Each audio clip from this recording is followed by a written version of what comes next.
सिंधु घाटी सभ्यता का इतिहास क्या है, सिंधु घाटी सभ्यता का समाज कैसा था, सिंधु घाटी सभ्यता का विस्तार क्या था, इन सब के बारे में आज हम जानने वाले हैं। आज की इस वीडियो में आज हम पूरी वीडियो में सिंधु घाटी सभ्यता का इतिहास पढ़ने वाले हैं बेहतरीन तरीके से। ये टॉपिक आपके एग्ज़ाम्स के लिए बहुत ही इम्पोर्टेंट है। तो चलिए शुरुआत करते हैं इस बेहतरीन सी वीडियो की। आज हमें पढ़ना है इंडस वैली सिविलाइजेशन, जिसे हम सिंधु घाटी सभ्यता कहते हैं।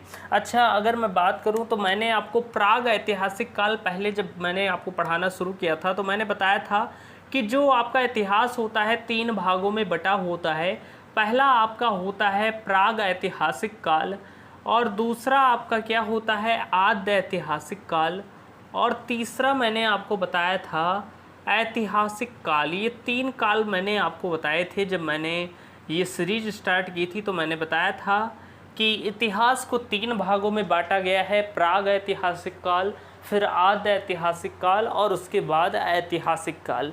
अगर हम बात करें तो जो हमारा प्राग ऐतिहासिक काल है इसे हम पूरी तरीके से पढ़ चुके हैं बेहतर तरीके से।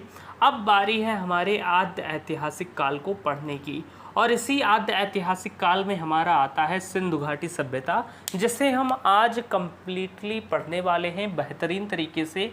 तो वीडियो को लास्ट तक देख लीजिएगा। तो चलिए एक बार मैं आपको डिस्कस करा देता हूं कि आखिर आद्य ऐतिहासिक काल होता क्या है, आप सभी जान लीजिए। मैंने आपको बताया था लेकिन फिर से मैं बता देता हूँ कि आज हमारा स्टार्ट हो रहा है आद्य ऐतिहासिक काल, और इसमें हम पढ़ने वाले हैं सिंधु घाटी सभ्यता को। तो पहले मैं आपको एक बार रिवाइज करा दूं कि आखिर आद्य ऐतिहासिक काल कहते किसे हैं, कि आपको ये फिर से रिवाइज हो जाए। वैसे मैंने एक बार आपको बता दिया था। मैंने आपको बताया था कि ऐसा काल जिसके विषय में लिखित साक्ष्य तो उपलब्ध हैं परंतु हम उसे पढ़ नहीं सकते, उस काल को हम क्या कहते हैं, आद्य ऐतिहासिक काल कहते हैं। इसकी परिभाषा मैं लिखूंगा नहीं क्योंकि मैंने एक बार आपको बता दी है पिछली वाली वीडियोस में। जब आप इसका पहला पार्ट देखेंगे उसमें मैंने यही बात की थी।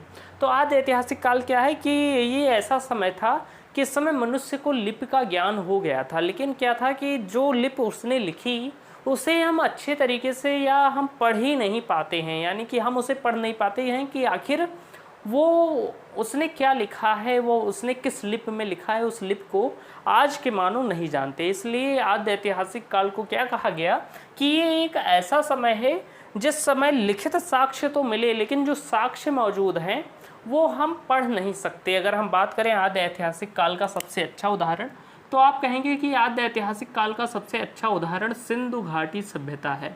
सिंधु घाटी सभ्यता। तो ये उम्मीद है आपको इतनी बातें फिर से रिवाइज हो गई होंगी, समझ में आ गई होंगी। चलिए अब हम स्टार्ट करते हैं सिंधु घाटी सभ्यता को पढ़ने के बारे में। और आपको मैं बता दूं, आपको इसके PDF नोट्स जो हैं वो मेरे टेलीग्राम चैनल पर मिल जाएंगे बेहतरीन तरीके से। ओके, मैंने अपलोड कर दिए हैं। ये वीडियो जब तक पड़ेगी आपको उसके नोट्स मिल जाएंगे। किस पर मिलेंगी, तो आपको टेलीग्राम पर जाकर सर्च करना है स्टडी विथ मिलिंद। ये आप सर्च कीजिएगा तो आपको मेरे टेलीग्राम चैनल मिल जाएगा। वहाँ पर आपको फ्री नोट्स मिल जाएंगे, मेरे खुद के हैंड रिटन नोट्स अच्छे तरीके से। या आप डिस्क्रिप्शन बॉक्स में इसकी लिंक भी दी गई है नीचे, तो आप वहाँ से भी इसके नोट्स डाउनलोड कर सकते हैं। तो चलिए हेडिंग डाल लीजिए सिंधु घाटी सभ्यता। सिंधु घाटी सभ्यता, सिंधु घाटी सभ्यता। आज हम पढ़ने वाले हैं सिंधु घाटी सभ्यता के बारे में, जिसे हम इंडस वैली सिविलाइजेशन भी कहते हैं। तो बेहतर तरीके से सारी चीज़ें समझते हुए चलिएगा। अगर हम बात करें तो सिंधु घाटी सभ्यता एक नगरीय सभ्यता थी, और हम ये भी कह सकते हैं कि विश्व की सबसे प्राचीन नगरीय सभ्यता कौन सी है, तो वो है सिंधु घाटी सभ्यता। ये बात आप ध्यान रखिएगा। तो सिंधु घाटी सभ्यता आप लिख लीजिएगा कि यह एक नगरीय सभ्यता थी। यह एक नगरीय सभ्यता थी, नगरीय सभ्यता थी।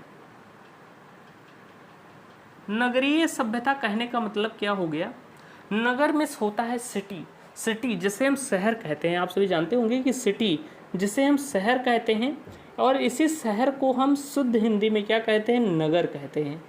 शुद्ध हिंदी में इसे हम क्या कहते हैं, नगर कहते हैं। तो सिटी में होता है शहर। जैसे एक होता है विलेज, विलेज आप सभी जानते होंगे गांव होता है जिसे हम कहते हैं गांव। गांव उतना ज़्यादा डेवलप नहीं होता है, यानी कि यहाँ कौन रहते हैं, यहाँ ग्रामीण लोग रहते हैं। गांव में ग्रामीण लोग रहते हैं। और उतनी ज़्यादा सुख सुविधाएं नहीं होती हैं। लेकिन जो हमारी सिंधु घाटी सभ्यता थी, इंडस वैली सिविलाइजेशन जो थी, वो क्या थी, वो ग्रामीण सभ्यता नहीं थी, वो एक शहरी सभ्यता थी। यानी कि आज के 2000 साल पहले भी क्या था, एक शहरी, 2 से 2500 साल पहले शहरी सभ्यता रहा करती थी हमारे देश में, जिसे हम सिंधु घाटी सभ्यता कहते हैं। और उस समय जितनी भी विश्व में इसकी समकालीन सभ्यताएं थी, चाहे मिस्र की सभ्यता हो, चाहे आपकी मेसोपोटामिया की सभ्यता हो, चाहे चीन की सभ्यता हो, सब में सब सभ्यताएं क्या थी, ग्रामीण थी। लेकिन हमारी जो भारत की सभ्यता थी, जिसे हम सिंधु घाटी सभ्यता कहते हैं, यह एक शहरी सभ्यता थी। यानी कि ये एक शहर था, यहाँ हर चीज़ें थी, मकान थे अच्छे अच्छे, व्यापार होता था, सड़कें अच्छी थी, ड्रेनेज सिस्टम अच्छा था। इन सब के बारे में हम आगे पढ़ने वाले हैं। इसके कई नगर थे। तो ये जो सिंधु घाटी सभ्यता थी, ये एक शहरी सभ्यता थी। जैसे आज का शहर होता है, आप सभी जानते होंगे कि जैसे शहर आपका होगा, आप किसी भी डिस्ट्रिक्ट में रह रहे होंगे, तो जो मुख्य जिला होता है, डिस्ट्रिक्ट होता है, वो शहर में होता है। तो वहाँ पर कई चीज़ें होती हैं, जैसे कि वहाँ पर आपका यूनिवर्सिटी हो गई, या आप कहेंगे कि कॉलेज वहाँ पर होते हैं, गवर्नमेंट कॉलेज होते हैं, मेडिकल कॉलेज होते हैं गवर्नमेंट के, मतलब बहुत सारी सुविधाएं वहाँ पर होती हैं। जो जिला में क्या होता है, जिलाधिकारी बैठता है और वो एक शहर बन जाता है। यानी कि वहाँ सुविधाएं ज़्यादा होती हैं, शहरी लोग आप जानते ही होंगे। तो जो ये सभ्यता थी, सिंधु घाटी सभ्यता, ये शहरी सभ्यता थी, या जिसे हम नगरीय सभ्यता भी कह सकते हैं। शुद्ध हिंदी में शहर को क्या कहते हैं, नगर कहते हैं। तो ये बात आपको ध्यान में रखनी होगी। ओके, तो ये मैंने बता दिया। अगर हम बात करें कि सिंधु घाटी सभ्यता की खोज कब हुई, यानी कि कब इसके बारे में पता चला, इसका उत्खनन कब किया गया, तो आप लिखेंगे कि सिंधु घाटी सभ्यता की खोज, आप लिख लीजिए कि सिंधु घाटी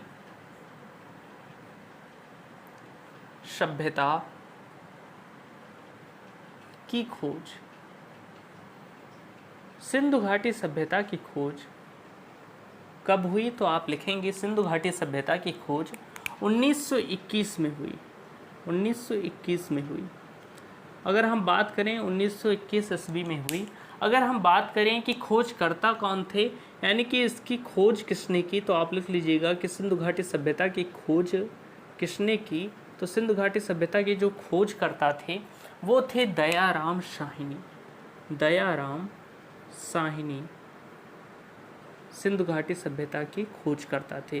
तो पहला प्रश्न आपके एग्जाम में ऐसे ही बन सकता है कि उसमें पूछ लिया जाए कि सिंधु घाटी सभ्यता की खोज किसने की थी। यूपी पुलिस का एग्जाम हो गया, यूपी ट्रिपल एसएससी पेट का, एसएससी एमटीएस का, इन सब में ये प्रश्न पूछा जा चुका है कि सिंधु घाटी सभ्यता की खोज किसने की थी। तो वो थे दयाराम साहनी। कब की थी, 1921 में की थी। ओके, तो ये बात आपको ध्यान रखनी है। अच्छा, हम बात करें कि सिंधु घाटी सभ्यता का खोजा गया पहला नगर कौन सा था, तो आप लिखेंगे किस नगर की खोज की, प्रथम नगर जो खोजा गया, आप लिखिएगा प्रथम नगर। सिंधु घाटी सभ्यता में कई नगर आपको मिलेंगे, उनमें से जो पहला खोजा गया था वो प्रथम नगर कौन सा था, तो वो आप लिखेंगे हड़प्पा। इसका पहला नगर कौन सा था, तो वो था हड़प्पा। यानी कि कभी भी पूछा जाए कि सिंधु घाटी सभ्यता का खोजा गया पहला नगर कौन सा है, तो वो है हड़प्पा। और इसी के कारण सिंधु घाटी सभ्यता को हम हड़प्पा सभ्यता भी कहते हैं। बहुत कन्फ्यूजन होता है जब आप पहली बार हिस्ट्री पढ़ेंगे, तो ये कन्फ्यूजन होगा, मुझे भी हुई थी कि कहीं लिखा रहे सिंधु घाटी सभ्यता, कहीं लिखा रहे हड़प्पा सभ्यता। और मुझे पता था या पढ़ने पर ये समझ में आया कि सिंधु का तो एक नगर है हड़प्पा, लेकिन फिर हड़प्पा सभ्यता क्यों कहते हैं। तो इसका रीज़न यही है कि सिंधु घाटी सभ्यता जो है, इसका पहला नगर जो खोजा गया वो था हड़प्पा, यानी कि जिसकी खोज हुई वो थी हड़प्पा। और इसीलिए सिंधु घाटी सभ्यता को हम हड़प्पा सभ्यता भी कहते हैं। क्यों कहते हैं कि जैसे मान लीजिए आप अपने घर के बड़े बेटे हों, तो कभी भी आपके पापा की ज़रूरत होगी और मम्मी बुलाएंगी, तो हमेशा, या कोई रिश्तेदार आएगा बुलाएगा, तो वो यही कहेगा, नाम लेने के बजाय ये कहेगा कि जैसे आपका नाम राजीव है, तो मम्मी आपकी कहेंगी राजीव के पापा कहाँ हैं। नाम नहीं लिया जाता। आप जानते हैं कि हमारे घर में जो पति होते हैं उनका नाम नहीं लिया जाता है ना, या हमारे संस्कार में जो हमारी संस्कृति है उसमें पति का नाम नहीं लिया जाता है। तो जो बड़ा बेटा होता है उसी के नाम पर बुलाया जाता है। ओके, तो जैसे आपका नाम राजीव है, तो राजीव के पापा कहाँ है ये पूछ लिया गया। ना। तो उसी तरीके से जो सिंधु घाटी सभ्यता है ये पहला नगर था, और जब पहला नगर था तो सिंधु घाटी सभ्यता को इसी नाम से भी जाना जाता है। तो आप यहाँ पर लिखेंगे कि इसीलिए सिंधु सभ्यता को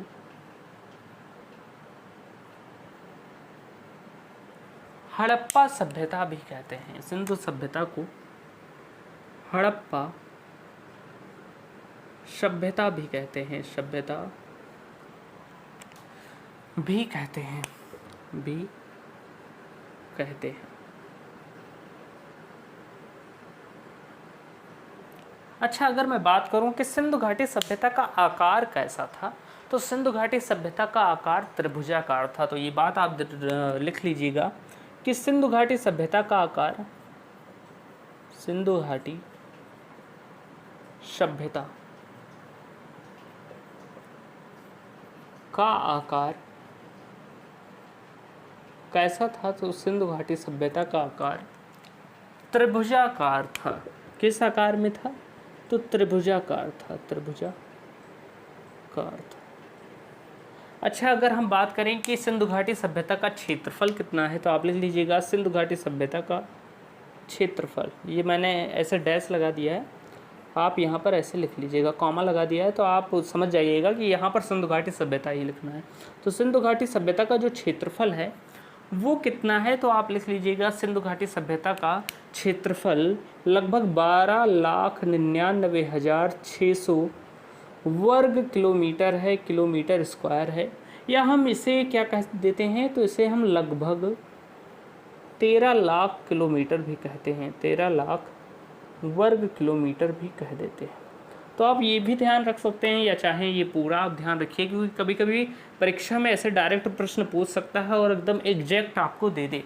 तो सिंधु घाटी सभ्यता का क्षेत्रफल कितना था, तो 12,99,600 वर्ग किलोमीटर सिंधु घाटी सभ्यता का क्या था, क्षेत्रफल था। इसका आकार कैसा था, तो इसका आकार त्रिभुजाकार था।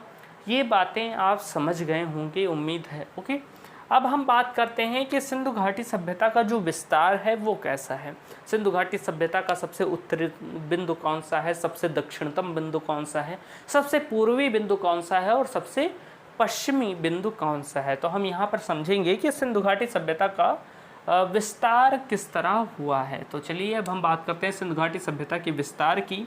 तो आप लिखेंगे सिंधु घाटी सभ्यता का विस्तार। ओके, ऐसे मैं कर देता हूँ, या रुकिए मैं एक बार इसे इरेज कर दूं और फिर हम बात करते हैं आगे की चीज़ों के बारे में। से आप नोट कर लीजिए और फिर फटाफट मैं इसे इरेज कर देता हूं। ओके, तो मैं इसे इरेज कर देता हूं जिससे मैं अच्छे तरीके से आपको समझा सकूं, क्योंकि थोड़ा स्पेस कम है तो हम अच्छे तरीके से यहाँ समझते चलेंगे सारी चीज़ें। ओके,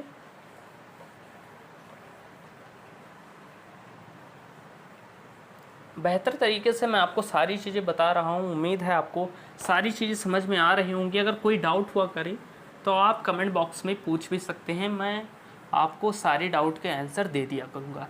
अब हम बात करते हैं सिंधु घाटी सभ्यता के विस्तार के बारे में कि इसका विस्तार कैसा है। मैंने दो चीज़ें तो आपको लिखा ही दी हैं कि क्षेत्रफल कितना है और इसका आकार कैसा है, ये भी विस्तार में ही आता है। तो आप हेडिंग डाल लीजिएगा सिंधु घाटी सभ्यता का विस्तार। सिंधु घाटी सभ्यता का विस्तार,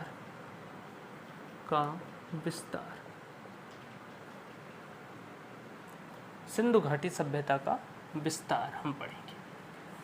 अगर हम बात करें सिंधु घाटी सभ्यता का विस्तार, तो हमें इसमें पढ़ना होगा कि आखिर सिंधु घाटी सभ्यता का सबसे उत्तरी बिंदु कौन सा है, सिंधु घाटी सभ्यता का सबसे दक्षिणतम बिंदु कौन सा है और सिंधु घाटी सभ्यता का सबसे पूर्वी और पश्चिमी बिंदु कौन सा है। तो उम्मीद है आपको ऐसे मैं अच्छे तरीके से बता दूंगा तो आपको सारी चीज़ें समझ में आ गई होंगी या आ जाएंगी। ओके, तो चलिए अब हम बात करते हैं। तो आप सभी जानते हैं जब भी आप मैप देखेंगे तो जो ऊपर की दिशा होती है वो उत्तरी दिशा होती है, जिसे हम क्या कहते हैं, जिसे हम नॉर्थ कहते हैं, नॉर्थ डायरेक्शन। नीचे की तरफ आपका एस होता है यानी कि साउथ डायरेक्शन, इधर आपका पूरब होता है ईस्ट डायरेक्शन और इधर आपका पश्चिम होता है जिसे हम वेस्ट डायरेक्शन कहते हैं। अच्छा, परीक्षा में अक्सर प्रश्न पूछ लिया जाता है कि सिंधु घाटी सभ्यता का सबसे उत्तरी बिंदु कौन सा है। तो आप नोट करिएगा कि अगर मान लें ये एक सिंधु घाटी सभ्यता है तो इसका सबसे उत्तरी बिंदु, यानी कि इसके बाद उत्तर में सिंधु घाटी सभ्यता का कोई भी क्षेत्र नहीं आता। तो अगर हम बात करें सिंधु घाटी सभ्यता का सबसे उत्तरी बिंदु कौन सा है, तो आप लिखेंगे सिंधु घाटी सभ्यता का सबसे उत्तरी बिंदु मांडा है। थोड़ा मैं बड़ा लिख देता हूँ कि आपको अच्छे से दिखाई दे। ओके, तो चलिए हम लिखते हैं कि सिंधु घाटी सभ्यता का जो सबसे उत्तरी बिंदु है वो कौन सा है, वो है मांडा। अच्छा, अगर हम बात करेंगे ये मांडा किस नदी के तट पर स्थित है, तो आप लिख लीजिएगा ये चिनाब नदी के तट पर स्थित है। चिनाब नदी के तट पर स्थित है मांडा। अच्छा, अगर हम बात करें कि मांडा कहाँ पर स्थित है, तो आप लिख लीजिएगा कि मांडा आपका लद्दाख में स्थित है। लद्दाख में स्थित है। ओके, तो समझ गए होंगे आप कि जो सिंधु घाटी सभ्यता का सबसे उत्तरी बिंदु है, एन लिखा है यानी कि नॉर्थ वाला बिंदु, वो है मांडा और वो चिनाब नदी के तट पर स्थित है लद्दाख में। परीक्षा में इससे डायरेक्ट प्रश्न बनते हैं, तो इसे आपको याद कर लेना है हर कंडीशन में। अच्छा, सबसे पूर्वी बिंदु की अगर हम बात करें तो सबसे पूर्वी बिंदु हो जाता है आलमगीरपुर। आप लिखेंगे आलमगीरपुर।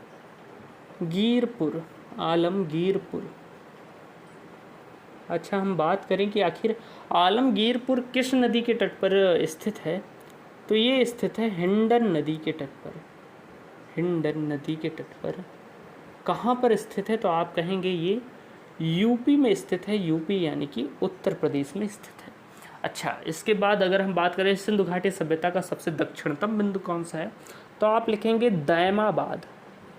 दायमाबाद इसका सबसे दक्षिणतम बिंदु है। कहीं कहीं पर इससे दायमाबाद भी लिखा हुआ होता है, तो आप इतना ध्यान रखिए, कुछ भी लिख कर आएगा, अगर दा से है दायमाबाद या दायमाबाद दोनों सही होता है। ओके, तो दायमाबाद है। अगर हम बात करें कि ये दायमाबाद किस नदी के तट पर स्थित है, ये प्रश्न पूछे जाते हैं कि आपसे डायरेक्ट पूछ ले कि दायमाबाद किस नदी के तट पर स्थित है, तो ये है प्रवरा नदी के तट पर। अच्छा, ये भी ध्यान रखिएगा, ये जो प्रवरा नदी है ये गोदावरी की सहायक नदी है। जो गोदावरी नदी है वो गोदावरी की सहायक नदी है, प्रवरा सहायक नदी। तो ये बात आप ध्यान रखिएगा, नोट कर लीजिएगा, ये सहायक नदी है। ओके, अगर हम बात करें कि दायमाबाद कहाँ पर स्थित है, तो ये आपका महाराष्ट्र में स्थित है। ये बात आप ध्यान रखिएगा, इन पॉइंट्स को आप याद कर लेंगे। फिर अगर हम बात करें कि सबसे पश्चिमी बिंदु कौन सा है, तो वो पड़ता है आपका पाकिस्तान में, जिसे हम सुतकांगेडोर कहते हैं। तो आप लिख लीजिएगा सबसे पश्चिमतम बिंदु कौन सा है, तो वो है सुतकांगेडोर।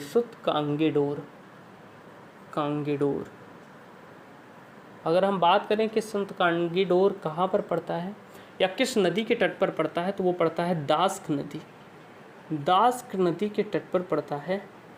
कहाँ पर पड़ता है, तो अगर हम बात करें तो ये पड़ता है पाकिस्तान में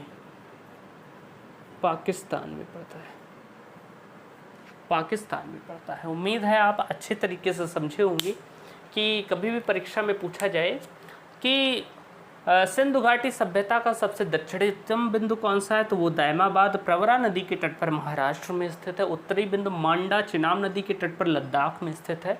आलमगीरपुर हिंडन नदी के तट पर उत्तर प्रदेश में स्थित है। ये यूपी लिखा है, आपसे समझ जाएंगे उत्तर प्रदेश है। और सुतकांगेडोर दास्क नदी के तट पर है, जो कि पाकिस्तान में है। अच्छा, ये तो पाकिस्तान में स्थित है वर्तमान में। जब नगर खोजा गया था तो पाकिस्तान भारत एक में ही था, लेकिन परीक्षा में कभी कभी ये भी पूछ लेता है कि सिंधु घाटी सभ्यता का भारत में स्थित सबसे पश्चिमी बिंदु कौन सा है। यानी कि ये तो पाकिस्तान में है, लेकिन अगर पूछ ले कि भारत में स्थित सबसे पश्चिमी बिंदु कौन सा है, तो क्या करेंगे, तो उसे आप लिख लीजिएगा, नोट कर कर यहाँ पर लिखेंगे नोट।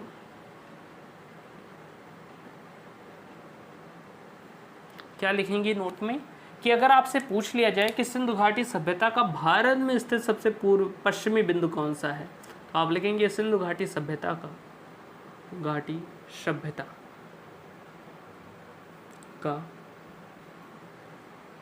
भारत में स्थित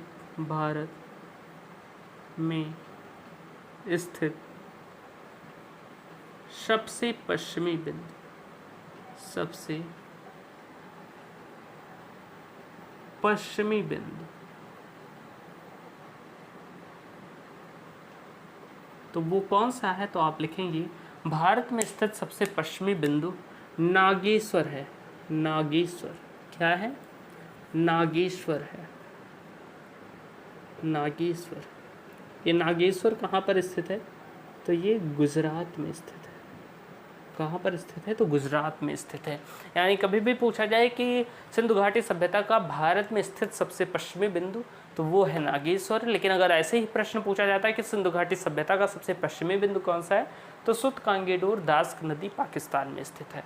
ओके, तो ये चीज़ें आप नोट करिए, फिर हम आगे की चीज़ों के बारे में बात करते हैं। तब तक पानी पी लेता हूँ। चलिए, नोट कर लिया होगा, अब आगे की चीज़ों के बारे में बात करते हैं। बेहतर तरीके से मैं सारी चीज़ें आपको बताते हुए चल रहा हूँ। उम्मीद है आपको सारी चीज़ें समझ में आ रही होंगी। सारी चीज़ें नोट करते हुए चलिए। पीडीएफ आपको मैं प्रोवाइड कर दूंगा, साथ में नोट करते चलेंगे तो थोड़ा ज़्यादा अच्छा होगा, क्योंकि क्लास लेते वक्त जब नोट किया करो तो थोड़ा ज़्यादा जल्दी याद हो जाता है, आपको याद रहेगा। नहीं तो ऐसा क्लास देखा करो टुकुर टुकुर, लेकिन कुछ पता नहीं चलेगा कि क्या बताया गया क्या नहीं। 2 मिनट बाद आप सारी चीज़ें भूल जाएंगे जैसे आपकी क्लास कंप्लीट होगी। लेकिन लिखा करेंगे तो एक बार भी रिवाइज कर लेंगे ना, तो लगभग कुछ नहीं तो 30 से 40% आपके माइंड में हमेशा रहेगा। और फिर रिवाइज करते जाइए 2-3 बार और सारा चीज़ें आपकी तैयार हो जाएंगी। इसलिए नोट करना बहुत ही ज़रूरी होता है। ओके, अगर हम बात करें तो जो सिंधु घाटी सभ्यता है ये 3 देशों में फैली हुई है। तो आप लिख लेंगे कि सिंधु घाटी सभ्यता का विस्तार, सिंधु घाटी सभ्यता का विस्तार 3 देशों में है। वो कौन कौन से देश है? तो पहला तो आपका भारत ही है, भारत। दूसरा आपका पाकिस्तान, और तीसरा तथा अफगानिस्तान। अफगानिस्तान में है। तो आप कहेंगे भैया अफगानिस्तान में ही सिंधु घाटी सभ्यता विस्तारित है। आप कहेंगे मुझसे कि क्या अफगानिस्तान में भी सिंधु घाटी सभ्यता का विस्तार है? तो मैं कहूँगा हाँ। और परीक्षा में यहाँ से प्रश्न भी बनता है कि आपसे पूछ लेगा कि इनमें से कौन सा पाकिस्तान में स्थित सिंधु घाटी सभ्यता का स्थल है। तो आप लिख लीजिएगा कि सिंधु घाटी सभ्यता का अफगानिस्तान में सिर्फ 2 स्थल स्थित है।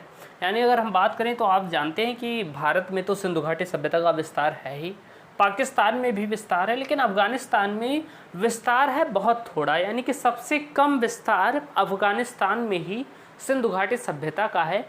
और आप लिखेंगे अफगानिस्तान में केवल सिंधु घाटी सभ्यता के 2 नगर स्थित हैं। तो आप लिखेंगे अफगानिस्तान में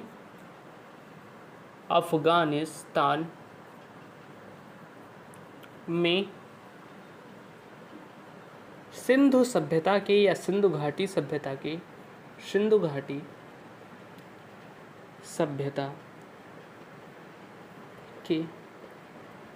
केवल 2 नगर स्थित हैं, या केवल 2 पुरा स्थल हैं, पुरा स्थल या नगर हैं, वो कौन कौन से हैं इनका नाम ध्यान रख लीजिए, क्योंकि परीक्षा में इनसे प्रश्न पूछा जाता है। तो पहला आपका है सुडीगांक है, और दूसरा आपका है सुरतगोई। तो ये आप ध्यान रखिएगा, इसे नोट भी कर लीजिएगा। ये 2 पुरा स्थल हैं जो सिंधु घाटी सभ्यता के हैं, और वो कहाँ पर स्थित हैं? तो अफगानिस्तान में स्थित हैं। ये बातें यहाँ तक आपको क्लियर हो गई होंगी। अच्छा, अगर हम बात करें कि सिंधु घाटी सभ्यता की लिपि कैसी थी, तो आप लिखेंगे कि सिंधु घाटी सभ्यता की लिपि भाव चित्रात्मक थी। तो पहले लिख लेते हैं और फिर समझते हैं कि आखिर भाव चित्रात्मक कैसा होता है। तो आप लिखेंगे सिंधु घाटी सभ्यता की लिपि, मैं सिंधु सभ्यता डायरेक्ट लिख देता हूँ, आप समझ जाइएगा सिंधु घाटी सभ्यता कह रहा हूँ। सिंधु घाटी सभ्यता की लिपि कैसी थी? तो सिंधु घाटी सभ्यता की लिपि भाव चित्रात्मक थी।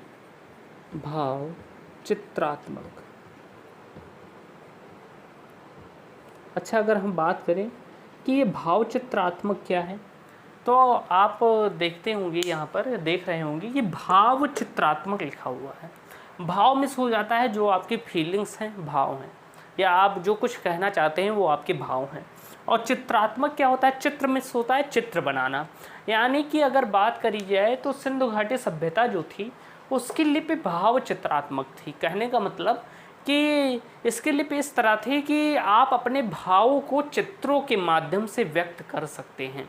यानी कि जो सिंधु घाटी सभ्यता की लिपि थी, इसमें क्या होता था कि जो लिपि थी उसे चित्रों के माध्यम से व्यक्त किया जाता था। आप समझ रहे होंगे चित्रों के माध्यम से व्यक्त करना, यानी कि कह सकते हैं अगर मैं कहूँ घर, तो घर को घर ना लिखकर, एक तो ये है कि हमने अपनी लिपि में लिख दिया घर, और दूसरा क्या है कि घर को घर ना लिखकर हमने क्या किया कि ऐसे घर को बना दिया। तो ये क्या हो गया? भाव चित्रात्मक। यानी कि अगर मैं कहूँ घर, तो चाहे घर लिखूँ या घर बना दूँ तो आप समझ जाएंगे कि घर ही है। लेकिन इनकी जो लिपियाँ थी बहुत ज़्यादा कठिन होती थी, उसमें जानवर वानवर बना दिए जाते थे और उसी का मतलब हमें नहीं पता चलता कि ये जानवर का भाव क्या है। ओके, तो ये बात आप ध्यान रखिएगा कि भाव चित्रात्मक लिपि क्या होती है? तो वह लिपि जिसमें अपने भावों को या अपने बोलने की जो क्रिया है उसको चित्रों के माध्यम से व्यक्त किया जाता है, ऐसी लिपि क्या कहलाती है? भाव चित्रात्मक कहलाती है। सीधा सीधा ध्यान रखिए कि अपने भाव को चित्रों के माध्यम से व्यक्त करना ही भाव चित्रात्मक है। और जो सिंधु घाटी सभ्यता थी इसकी लिपि कैसी थी? तो भाव चित्रात्मक थी। यानी कि इसमें जो लिपि लिखी जाती थी वो चित्रों के माध्यम से व्यक्त की जाती थी, और इससे यही कारण है कि हम इस लिपि को पढ़ नहीं पाए हैं, क्योंकि हम उनके भावों को समझ नहीं पाए हैं। ओके, अच्छा, कभी कभी ये भी कर देता है कि ऑप्शन दे देगा कि लिपि के कई नाम भी हो सकते हैं, जैसे भाव चित्रात्मक इसे कहा गया, लेकिन इसके कुछ और नाम हैं, आप लिख लीजिएगा कि सिंधु घाटी सभ्यता की लिपि को क्या कहा गया है? तो इसे गौमूत्रिका भी कहा गया है, गौमूत्रिका भी कहा गया है। कहने का मतलब ये जो भाव चित्रात्मक लिपि है इसे गौमूत्रिका भी कहा गया है, और इसे हलावर्त लिपि भी कहा गया है, हलावर्त लिपि। तो ये ध्यान रखिएगा कि इसके कुछ उपनाम हैं, कहीं कहीं पर तो डायरेक्ट दे देता है भाव चित्रात्मक, तो आप ऑप्शन सही कर देंगे, लेकिन हो सकता है ये ना दे और आपसे ऑप्शन में ये दे दे कि सिंधु घाटी सभ्यता की लिपि कौन सी है, तो हलावर्त लिपि दे दे ऑप्शन में, और आप पढ़े ना रहें तो गलत हो जाएगा। तो ये ध्यान रखिएगा कि गौमूत्रिका भी है और हलावर्त भी है। अच्छा, इस सभ्यता जो थी यहाँ की लिपि की खास बात ये थी कि हम कोई चीज़ लिखते हैं तो इस तरफ से लिखते हैं। जैसे हमें राम लिखना है, मैं लिखूँ राम खाना खाया, राम खाना खाता है लिखा मैंने, ये मैंने लिखा, तो आप देखेंगे मैंने इधर से शुरू किया और इधर तक लिखा। कहने का मतलब कि मैं लेफ़्ट से शुरू करता हूँ बाईं तरफ से और राइट को जाता हूँ। लेकिन ये वाली जो लिपि थी, जो भाव चित्रात्मक लिपि थी, या जिसे हम हलावर्त या गौमूत्रिका लिपि भी कहते हैं, ये क्या थी? उल्टी लिखी जाती थी। यानी कि हम बाएं से दाएं लिखते हैं, लेकिन ये वाली लिपि क्या थी? सिंधु घाटी सभ्यता की जो लिपि थी ये दाएं से बाएं लिखी जाती थी। यानी कि किधर से? तो आप कहेंगे राइट से लेकर लेफ्ट लिखी जाती थी। तो आप ये बात ध्यान रखिएगा कि सिंधु घाटी सभ्यता की जो लिपि थी वो दाएं से बाएं लिखी जाती थी, दाएं से बाएं लिखी जाती थी। हमारे सबकी लिपि जो है वो बाएं से दाएं लिखी जाती है, लेकिन जो सिंधु घाटी सभ्यता की लिपि थी वो दाएं से बाएं लिखी जाती थी। तो इससे परीक्षा में प्रश्न बन सकते हैं, ये ध्यान रखिएगा। अच्छा, अगर मैं आपसे कहूँ कि हिंदी भाषा की लिपि क्या है, तो ध्यान रखिएगा हिंदी भाषा की लिपि क्या है? तो देवनागरी लिपि है, देवनागरी लिपि है। इसे नोट ना करिएगा, मैं आपको ऐसे बता रहा हूँ कि आपको ध्यान रहे, परीक्षा में ये भी प्रश्न पूछा जाता है। तो उम्मीद है आपको इतनी चीज़ें तो समझ में आ ही गई होंगी कि जो सिंधु घाटी सभ्यता थी इसकी लिपि भाव चित्रात्मक थी और ये दाएं से बाएं लिखी जाती थी। ओके, अच्छा, अब हम बात करते हैं आगे की चीज़ों के बारे में। अगर हम बात करें कि सिंधु घाटी सभ्यता का जो समाज था वो कैसा था, तो आप लिखेंगे सिंधु घाटी सभ्यता का समाज। देखिए,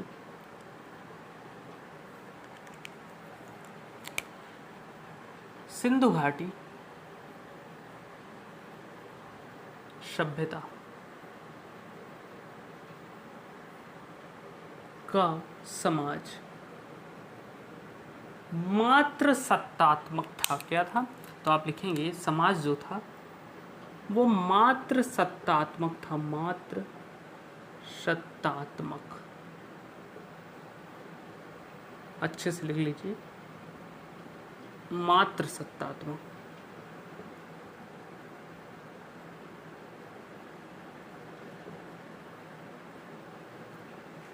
जो सिंधु घाटी सभ्यता थी इसका समाज कैसा था, तो ये था मात्र सत्तात्मक। अगर हम बात करें आज के समाज की, तो हम कहेंगे, अगर पूछा जाए कि आज का समाज कैसा है, तो आप कहेंगे आज का समाज पितृसत्तात्मक है। लेकिन जो सिंधु घाटी सभ्यता थी इसका समाज कैसा था, तो आप बताएंगे मात्र सत्तात्मक समाज था। मात्र सत्तात्मक कहने का मतलब क्या है, यानी कि जो घर परिवार और राज्य के प्रमुख निर्णय हैं वो माताएं किया करती थी या औरतें किया करती थी, स्त्रियां किया करती थी। ऐसा समाज ही मात्र सत्तात्मक कहलाता है।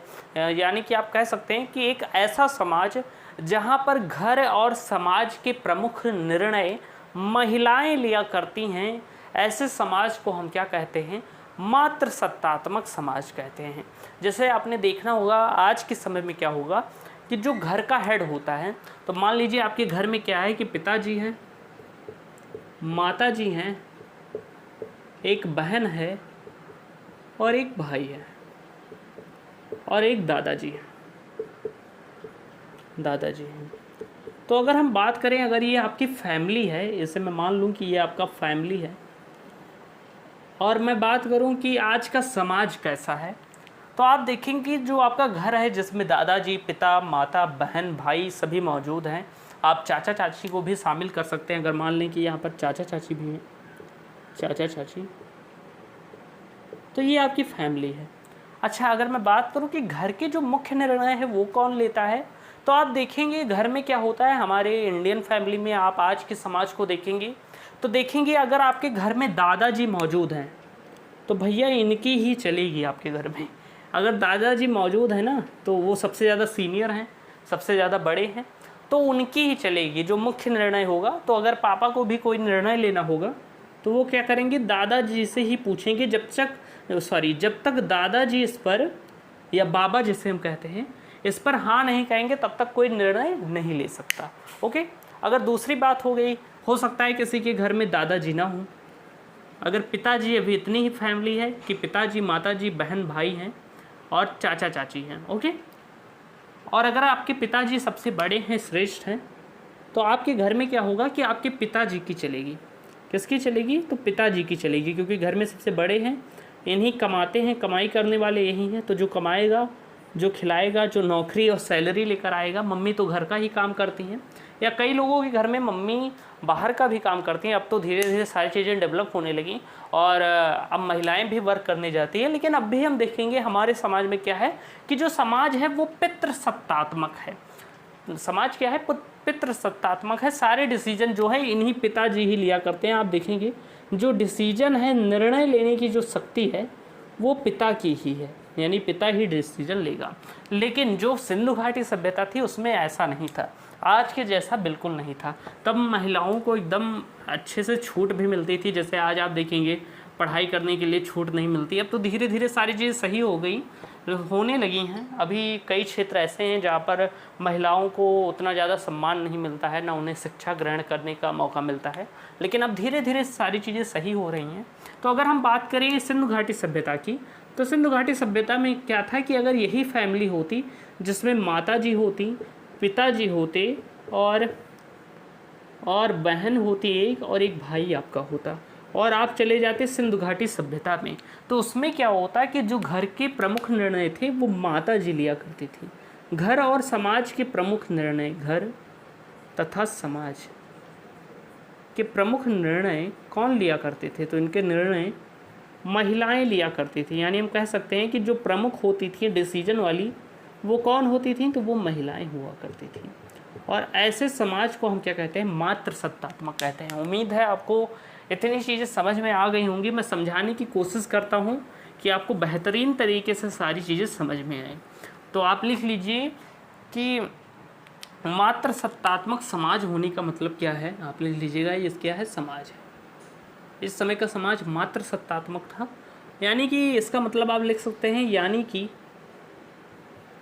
घर तथा समाज के प्रमुख निर्णय, घर तथा समाज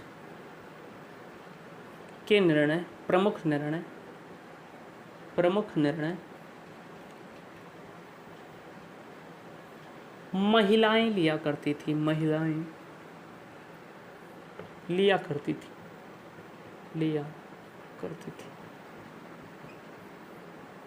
उम्मीद है आपको ये सारी चीज़ें समझ में आ गई होंगी। इसे नोट कर लीजिए, क्योंकि इतने स्पेस में हम फिर आगे की चीज़ें नहीं पढ़ सकते। इसे इरेज करते हैं, फिर आगे की चीज़ों के बारे में बात करते हैं। नोट करिए फटाफट। चलिए अब हम आगे की चीज़ों के बारे में बात करते हैं। हम नगरीय व्यवस्था हम पढ़ेंगे कि आखिर सिंधु घाटी सभ्यता का समाज हो गया, बचा है सिर्फ नगरीय व्यवस्था और थोड़ी चीज़ें और बची हैं। बस आपका वीडियो मुश्किल से 10 मिनट और लंबा होने वाला है। बेहतरीन तरीके से पूरी चीज़ें एक ही वीडियो में आपका कंप्लीट करा दूंगा कि आपको फिर कोई भी चीज़ें दिक्कत नहीं होंगी। सिंधु घाटी सभ्यता आज कंप्लीट हो जाएगी, फिर इसके जो प्रमुख नगर हैं उसे हम 2 वीडियो में बनाकर एकदम कंप्लीट कर देंगे। जो मोहनजोदड़ो है, हड़प्पा है, चहूदड़ो है, लोथल है, कालीबंगन है, धोलावीरा है, इन सबको हम पढ़ने वाले हैं बेहतरीन तरीके से। ओके, तो चलिए अब हम बात करते हैं कि जो सिंधु घाटी सभ्यता थी इसकी नगरीय व्यवस्था कैसे थी। तो आप हेडिंग डाल लीजिएगा छोटी सी कि नगरीय व्यवस्था सिंधु घाटी सभ्यता की, सिंधु घाटी सभ्यता की नगरीय व्यवस्था, नगरीय व्यवस्था। अगर हम नगरीय व्यवस्था की बात करें तो ऐसे हेडिंग डाल लीजिएगा और फिर हम बात करते हैं। तो आप जानेंगे कि सिंधु घाटी सभ्यता जो थी आज से भी अच्छी थी कई मामलों में। यानी कि जैसे आप आज की सड़कें देखते हैं ऐसे लहरदार बनती हैं, कभी यहाँ घूम गई, कभी उधर घूम गई, कभी इधर घूम गई।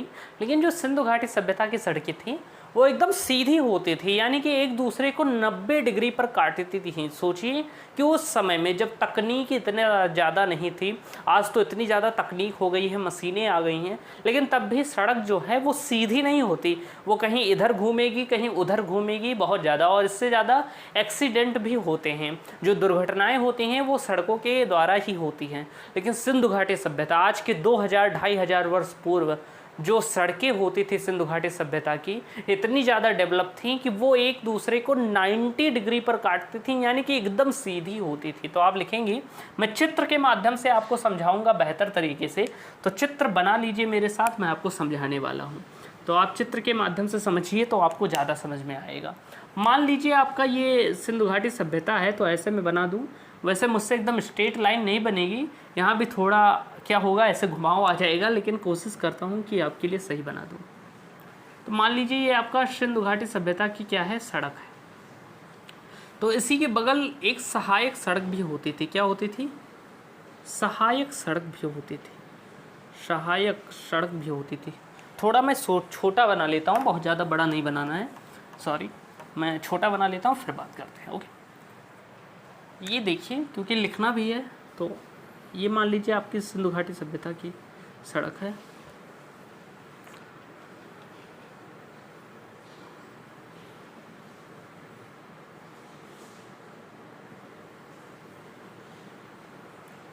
ये हो गई आपकी सिंधु घाटी सभ्यता की सड़क।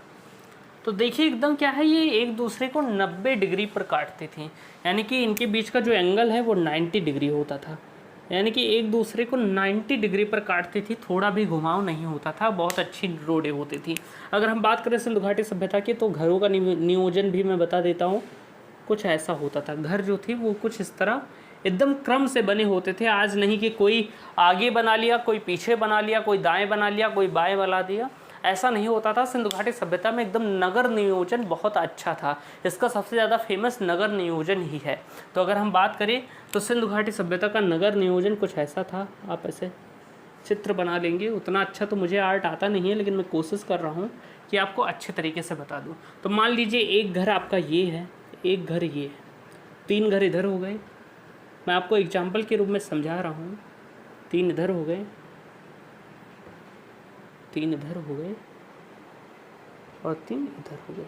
तो ये मान लीजिए क्या थे, आपके घर थे। ओके, तो और इनके दरवाजे आगे की ओर खुलते थे। किधर खुलते थे? तो आगे की ओर खुलते थे। तो ये चित्र आप बना लीजिएगा कॉपी में। मैंने अपनी नोटबुक में जो आपको नोट्स मैंने प्रोवाइड की है टेलीग्राम चैनल पर, वहाँ पर आपको ये चित्र भी मिल जाएगा देखने को, तो आप आसानी से वहाँ से भी बना सकते हैं। तो जो सिंधु घाटी सभ्यता था बहुत ही अच्छी थी, इसकी नगर व्यवस्था, नगरीय व्यवस्था बहुत ही अच्छी थी।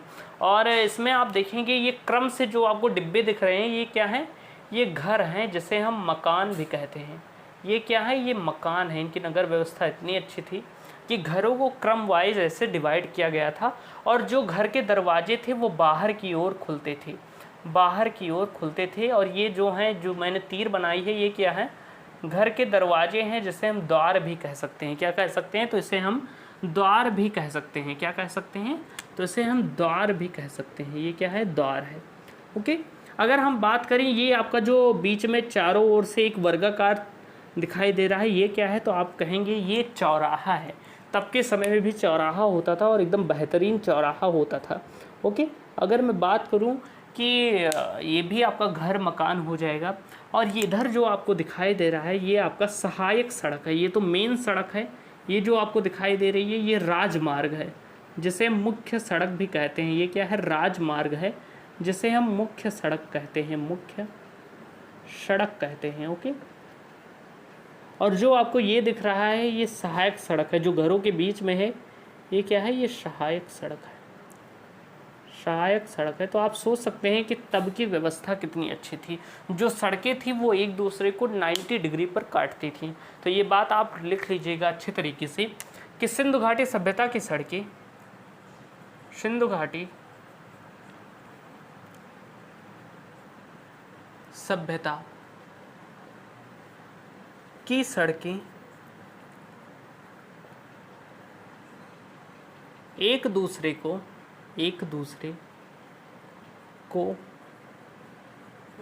90 डिग्री पर काटती थी, 90 डिग्री पर काटती थी।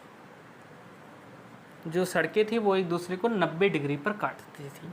अच्छा, मैं बात करूं जो घर था, घरों के निर्माण कैसे किया जाता था, तो सिंधु घाटी सभ्यता में भी घरों का निर्माण ईंटों के द्वारा किया जाता था।